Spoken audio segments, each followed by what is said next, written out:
आप सबको छठ पर्व की हार्दिक शुभकामनाएं। छठ पर्व की पौराणिक कथा। लोक आस्था का महापर्व छठ एक ऐसा पर्व है जो बिहार से निकलकर पूरे भारत में धूमधाम से मनाया जा रहा है।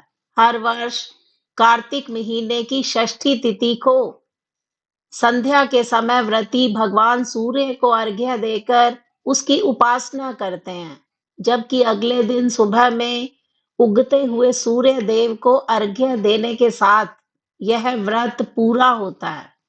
क्या आपने कभी ये सोचा है कि आखिरकार कार्तिक महीने में ही क्यों इस पर्व को मनाया जाता है?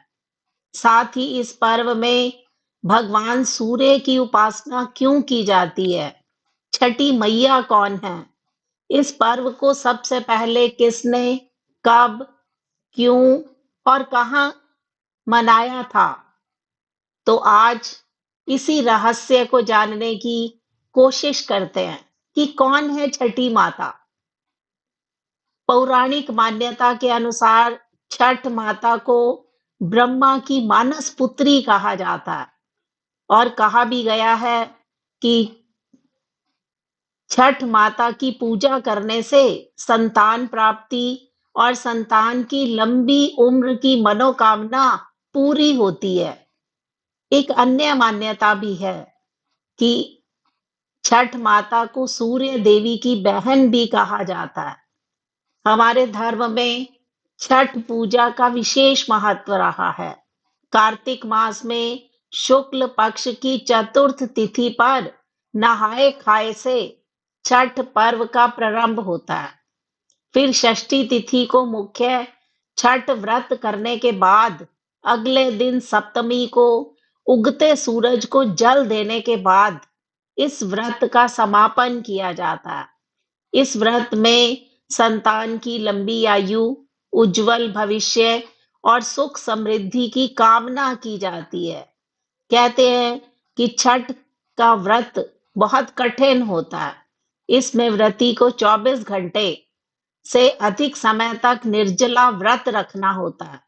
इस व्रत में मुख्य रूप से सूर्य देव और छठ माता की उपासना की जाती है और सूर्य के अस्त होते ही सूर्य को जल दिया जाता है।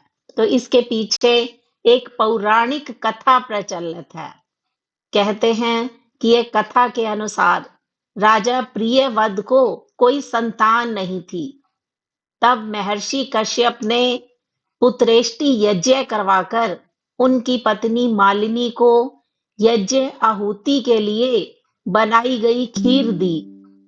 इसके प्रभाव से उन्हें पुत्र की प्राप्ति हुई, परंतु वह पुत्र मृत पैदा हुआ। प्रियव्रत पुत्र को लेकर शमशान गए। पुत्र वियोग में प्राण त्यागने लगे।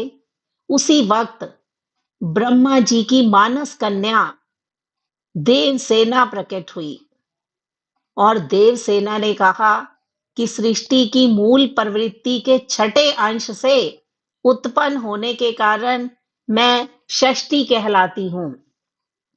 और उसी समय देवी ने कहा कि मैं षष्ठी देवी विश्व के समस्त बालकों की रक्षिका हूँ।